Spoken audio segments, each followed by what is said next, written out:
Hello everyone. आज हम पढ़ेंगे मूल्यांकन का अर्थ, परिभाषा और भाषा शिक्षण में मूल्यांकन की आवश्यकता तथा महत्व। मैं ये डीएलएड के लिए पढ़ा रही हूँ, टीचिंग ऑफ हिंदी शिक्षण। ठीक है, तो शुरू करते हैं। सबसे पहले तो मूल्यांकन क्या है इसके बारे में समझते हैं, उसके बाद इसके अर्थ और परिभाषा के बारे में समझेंगे। तो किसी भी कार्य की सफलता उसके मूल्यांकन से ही आंकी जाती है और शिक्षण एक क्या है, त्रिध्रुवीय प्रक्रिया है। सबसे पहले शिक्षा के उद्देश्य निर्धारित किए जाते हैं और उन उद्देश्यों की संप्राप्ति के लिए शिक्षण अनुभव प्रदान किए जाते हैं।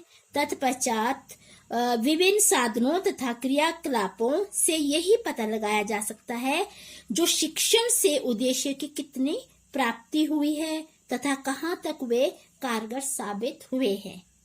और इन्हीं उद्देश्य की प्राप्ति की प्रक्रिया को मूल्यांकन कहा जाता है। दूसरे शब्दों में किसी भी कार्य, वस्तु तथा व्यक्ति के गुण दोषों का मापन मूल्यांकन कहलाता है। और यदि हम भारतीय शिक्षा के विकास का अध्ययन करें तो किसी न किसी रूप में प्राचीन काल से ही मूल्यांकन शिक्षा के क्षेत्र में विद्यमान रहा है और विद्यमान था। प्राचीन काल में जब विद्यार्थी गुरुकुल में प्रवेश पाना चाहता था तो शास्त्रार्थ तथा सार्वजनिक मंच पर भाषण द्वारा उसका मूल्यांकन किया जाता था। क्योंकि पहले एडमिशन जब ली जाती थी तो उनसे इस तरह से कोई ना कोई कार्य किया जाता था, यानी यहाँ पे क्या किया जाता था, मंच पर भाषण द्वारा उसका मूल्यांकन किया जाता था।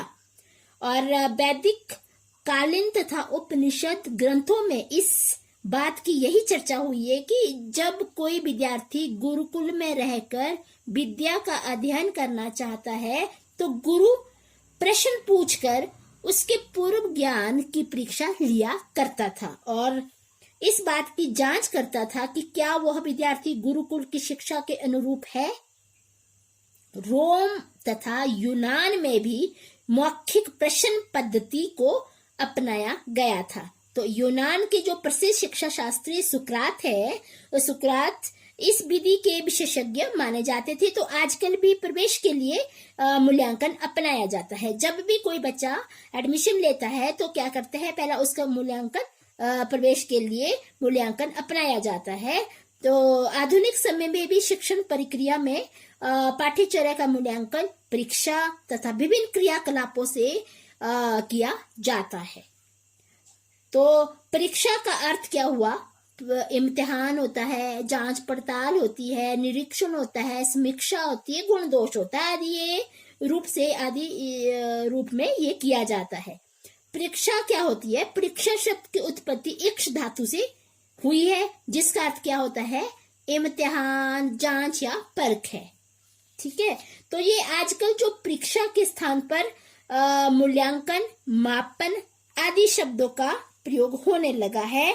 और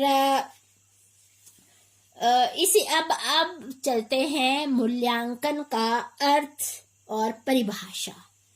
तो आपको थोड़ा सा आइडिया लग गया होगा कि मूल्यांकन क्या है। तो इसके अर्थ के बारे में अब समझते हैं कि मूल्यांकन का शाब्दिक अर्थ है मूल्य आंकना। हिंदी शिक्षण में मूल्यांकन से तात्पर्य है इस बात की जांच करना है कि शिक्षण के पश्चात छात्रों के व्यवहार में क्या परिवर्तन हुआ है। जो अध्यापक ने पढ़ाया है तो उसका अब छात्रों के व्यवहार में परिवर्तन हुआ है, नहीं हुआ है। अगर परिवर्तन हुआ तो कहाँ तक परिवर्तन हुआ, शिक्षण उद्देश्य की किस सीमा तक प्राप्ति हुई है, अध्यापक अपने शिक्षण कार्य में कहाँ तक सफल हुआ है, तथा जो छात्रों की रुचियां, योग्यताएं तथा व्यवहार में कितना परिवर्तन हुआ है। शिक्षण प्रक्रिया से अध्यापक छात्रों में अपेक्षित परिवर्तन ला पाया है या नहीं, जिन योग्यताओं को विकसित होना चाहिए वे योग्यताएं विकसित हुई है या नहीं, यदि वो विकसित हुई है तो किस सीमा तक वो विकसित हुई है। शिक्षण का व्यापक उद्देश्य छात्रों का सर्वांगीण विकास करना है और मूल्यांकन से यही पता लगाया जा सकता है कि किस सीमा तक उसका विकास हो पाया है। इस प्रकार जो मूल्यांकन द्वारा विषय वस्तु के ज्ञान की जांच तो होती ही है, परंतु साथ ही साथ छात्रों की योग्यताएं, रुचियों, अभिवृत्तियों के परिवर्तन तथा विकास की जांच भी की जा सकती है। तो इस प्रकार मूल्यांकन से संज्ञानात्मक और असंज्ञानात्मक दोनों पक्षों की जांच होती है। तो असंज्ञानात्मक ये क्या है? असंज्ञानात्मक पक्ष में कौशल, आदर्श, नैतिक मूल्यों, चारित्रिक गुण आदि सम्मिलित किए जाते हैं, और पाठ्यक्रम संज्ञानात्मक पक्ष पाठ्यचर्या संज्ञानात्मक व असंज्ञानात्मक दोनों पक्षों की जांच करता है। तो पाठ्यचर्या में विषय वस्तु के ज्ञान के साथ साथ विद्यार्थी सहगामी क्रियाएं, छात्रों का व्यवहार, अनुशासन, नियमितता आदि पक्ष समाहित होती है। ठीक है, तो इसका ये अर्थ हुआ। तो आप इसके अर्थ के बारे में भी समझ गए होंगे। तो इसकी परिभाषा है, तो मैं आपको दो परिभाषा समझाती हूँ। C.C. रॉस के अनुसार मूल्यांकन का प्रयोग बच्चे के संपूर्ण व्यक्तित्व अथवा शिक्षा की समूची स्थितियों की जांच प्रक्रिया के लिए किया जाता है। और दूसरा है J.W. राइटस्टोन ने मूल्यांकन में व्यापक व्यक्तित्व से संबंधित परिवर्तनों तथा शिक्षा कार्यक्रमों के मुख्य उद्देश्यों पर बल दिया जाता है। इसमें केवल विषय वस्तु का मूल्यांकन ही सम्मिलित नहीं है, अपितु दृष्टिकोणों, रुचियों, आदर्शों, चिंतन विधियों, कार्यों, आदतों, व्यक्तित्व तथा सामाजिक समायोजन योग्यताओं का मूल्यांकन भी सम्मिलित है। तो ये क्या था, इसका दो परिभाषा। अब इससे क्या पता चलता है? इन परिभाषाओं से यही स्पष्ट हो रहा है कि मूल्यांकन एक ऐसी विधा या प्रक्रिया है जो छात्रों की उपलब्धियों, शिक्षण विधियों की सफलता तथा शिक्षण उद्देश्यों की प्राप्ति के स्तर की जांच करती है। तो हम यही कह सकते हैं कि मूल्यांकन छात्र के ज्ञानात्मक, भावात्मक और क्रियात्मक क्षेत्र को परखने के लिए निरंतर चलने वाली वह प्रक्रिया है जिसमें मानक तथा अमानक परीक्षा साधनों का प्रयोग करते हुए निदानात्मक तथा उपचारात्मक पद्धति अपनाकर विद्यार्थियों के गुण दोषों का वर्णन किया जा सकता है। ठीक है, अब इसके हम पढ़ते हैं आगे। इसका भाषा शिक्षण में मूल्यांकन की आवश्यकता तथा महत्व। तो शुरू करते हैं। इसको मैं पॉइंट करके आपको समझाती हूँ। मैंने आपको लिखे भी हैं और आपने समझने भी है। तो सबसे पहला आपका है छात्रों के सबसे पहला जो पॉइंट है, छात्रों की उपलब्धियों, कमजोरियों के परीक्षण में सहायक तत्व या जानने में सहायक। तो इसमें क्या आता है? पहला पॉइंट जो आता है, छात्रों की उपलब्धियों, कमजोरियों के परीक्षण करने में सहायक। तो इसमें क्या कहता है कि जो मूल्यांकन होता है, छात्रों की उपलब्धियां, कमजोरियां कि बच्चों ने क्या उपलब्धि प्राप्त की है, बच्चा किस चीज में कमजोर है, के परीक्षण में एक सहायक तत्वों के रूप में दृष्टिगोचर होता है। यानी जो मूल्यांकन द्वारा छात्रों की उपलब्धियों, कमियों के बारे में जाना जा सकता है। तो मूल्यांकन के द्वारा ही उसकी कमजोरियां या उसने उपलब्धियां प्राप्त की है, तो मूल्यांकन के द्वारा ही पहचाना जा सकता है। तो इसके द्वारा यही पता लगाया जा सकता है कि जो छात्र होशियार है या कमजोर, या छात्र किस स्तर का है।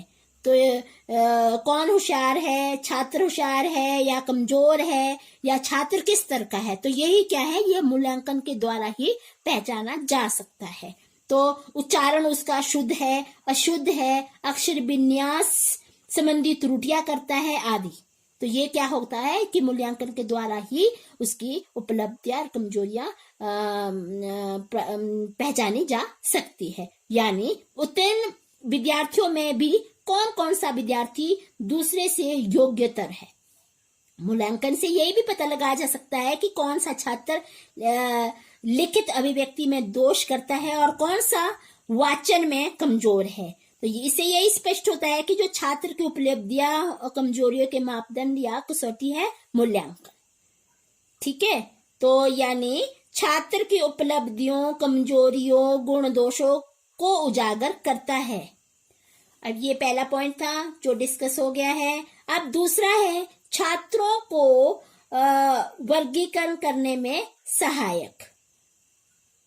तो इसका मतलब ये हुआ कि मूल्यांकन जब छात्रों की कमियों, दोषों, गुणों या उपलब्धियों को प्रकट कर देता है तो तब छात्रों को होशियार, कमजोर, योग्य, अयोग्य, उनके दोष, कमियों के आधार पर, उपलब्धियों, गुणों के आधार पर वर्गीकरण करने में सहायता मिलती है। तो किसके द्वारा है ये? मूल्यांकन के द्वारा ही पहचाना जा सकता है। ये इससे यही स्पष्ट होता है कि जो मूल्यांकन ही छात्रों की योग्यता, अयोग्यता के आधार पर वर्गीकृत किया जा सकता है। कि क्लास में, कक्षा में हर तरह के बच्चे होते हैं, तो मूल्यांकन के द्वारा ही उसका वर्गीकरण किया जा सकता है। तीसरा है मूल्यांकन प्रगति सूचक है।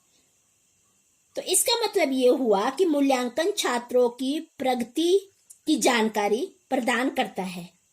अतः जो ये मूल्यांकन है प्रगति सूचक है। इससे यही पता चलता है कि छात्र ने कौन सा विषय कितना ग्रहण किया है और कितना अभी बाकी है, तथा छात्रों की क्रियाओं, विकास तथा प्रगति की सही वस्तु स्थिति से अवगत कराता है। इससे ये भी पता चलता है कि विद्यार्थी किस स्तर का है और उसमें सुधार का कहाँ की आवश्यकता उसको है। सपोज करो कि उसको हिंदी में बहुत अच्छा उसका नंबर आते हैं, उसमें ठीक है पढ़ने को, परंतु दूसरे विषय में वो कमजोर है। तो ये किससे पता चला? ये मूल्यांकन के द्वारा ही उसके प्रगति का पता लगाया जा सकता है। तो प्रगति की सही, सच्ची और सटीक तस्वीर सामने आने पर ही उसे कला, वाणिज्य का, विज्ञान आदि विषयों का दिलासा दिया जा सकता है। और जो माता पिता को भी बच्चे की सही प्रगति विषयक जानकारी मिलने के लिए आवश्यक उसे सुविधाएं जुटाते हैं। अब क्या है इसका फोर्थ पॉइंट है व्यक्तिगत मार्गदर्शन में सहायक। तो ये जो मूल्यांकन होता है ये व्यक्तिगत मार्गदर्शन में भी सहायक होता है। मूल्यांकन छात्रों के व्यक्तिगत मार्गदर्शन में भी महत्वपूर्ण सहायक का काम करता है, क्योंकि हर छात्र का अधिगम स्तर, रुचि व क्षमता आदि भिन्न होते हैं। वो सभी में एक स्तर के नहीं होते हैं। कुछ छात्र प्रखर बुद्धि के स्वामी होते हैं, गिफ्टेड चाइल्ड होते हैं, कुछ मंद बुद्धि के वाले बच्चे होते हैं। तो इस प्रकार कुछ योग्य, अयोग्य भी होते हैं। कुछ छात्र बात को जल्दी पकड़ते हैं और कुछ देर से ग्रहण करते हैं। तो जो अध्यापक सभी को एक ही पद्धति में पढ़ा सकने में असमर्थ होता है, क्योंकि अभी मैंने आपको बताया कि अलग अलग तरह के बच्चे होते हैं। तो जो अध्यापक होता है एक ही टेक्निक पद्धति से पढ़ाने में क्या हो जाता है? असमर्थ हो जाता है। और मूल्यांकन द्वारा छात्रों के व्यक्तिगत अंतरों, भेदों का पता चल जाता है। फिर उन्हें उन्हीं की योग्यता के अनुरूप उनको पढ़ाया जाता है, तभी वे विकास के मार्ग पर अग्रसर होते हैं। तो अब आता है फिफ्थ पॉइंट, माता पिता तथा अभिभावकों को छात्रों की प्रगति का सूचक।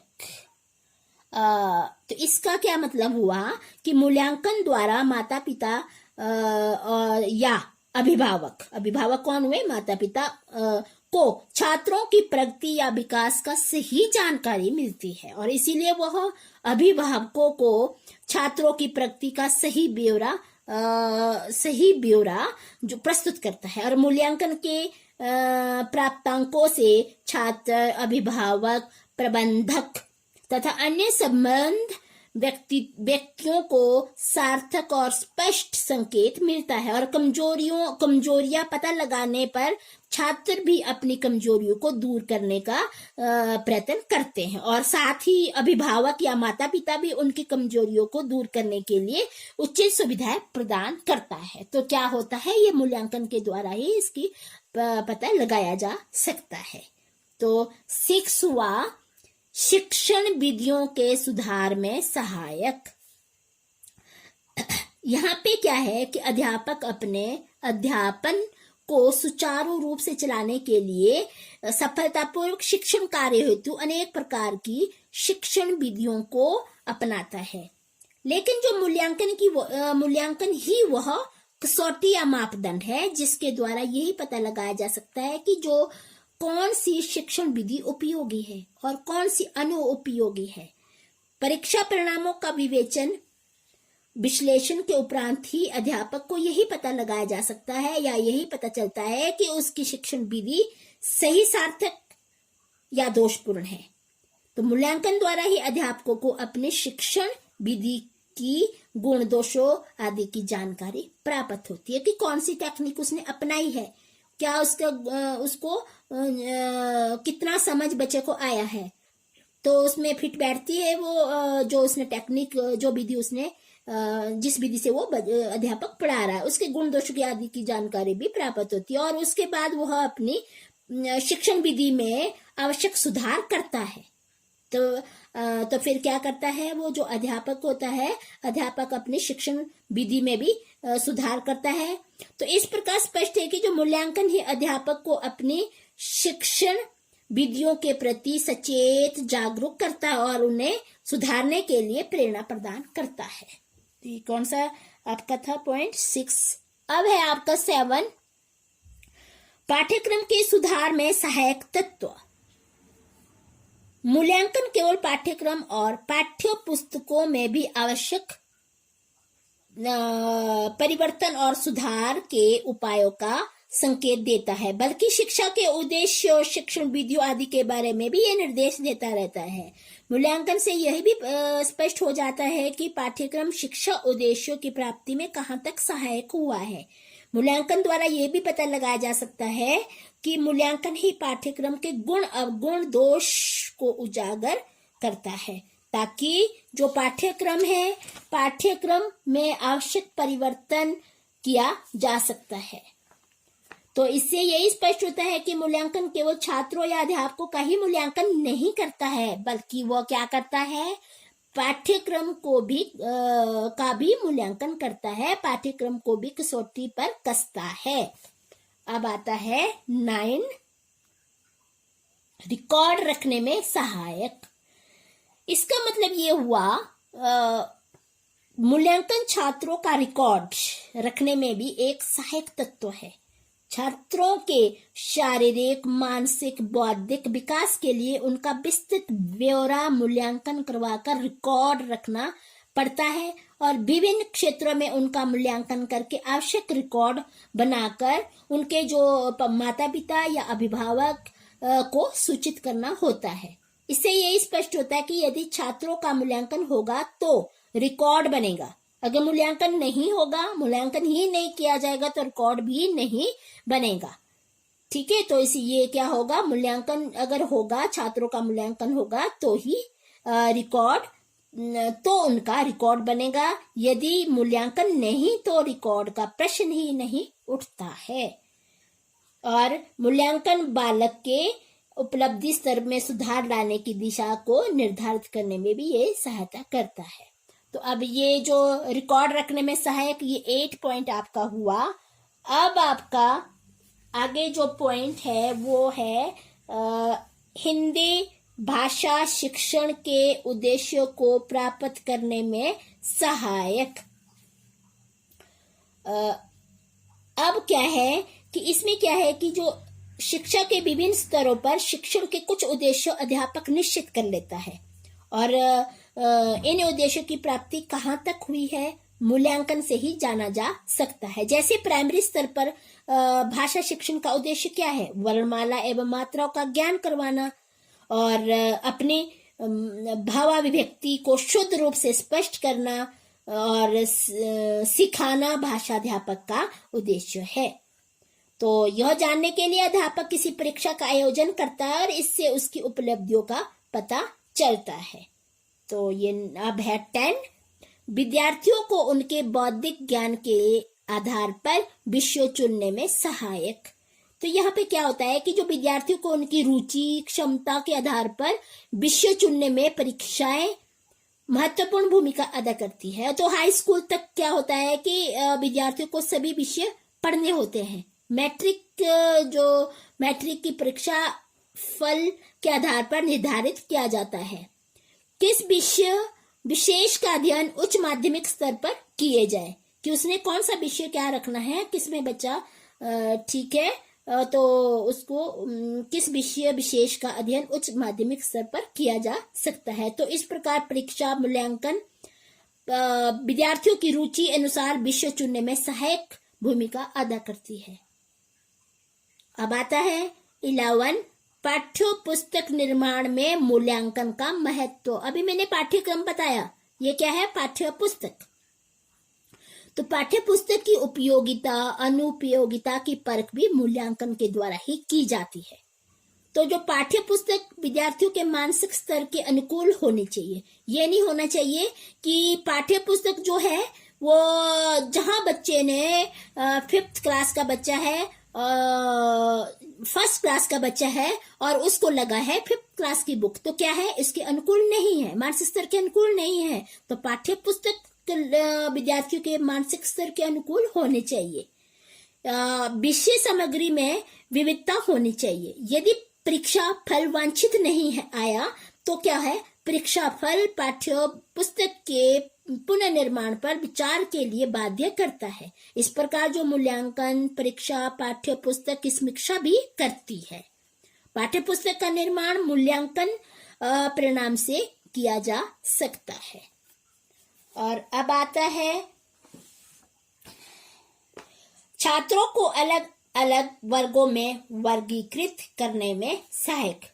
एक पॉइंट बीच में आ रहा था, वो भी इसी का ही पॉइंट है, वो सेम ही पॉइंट है।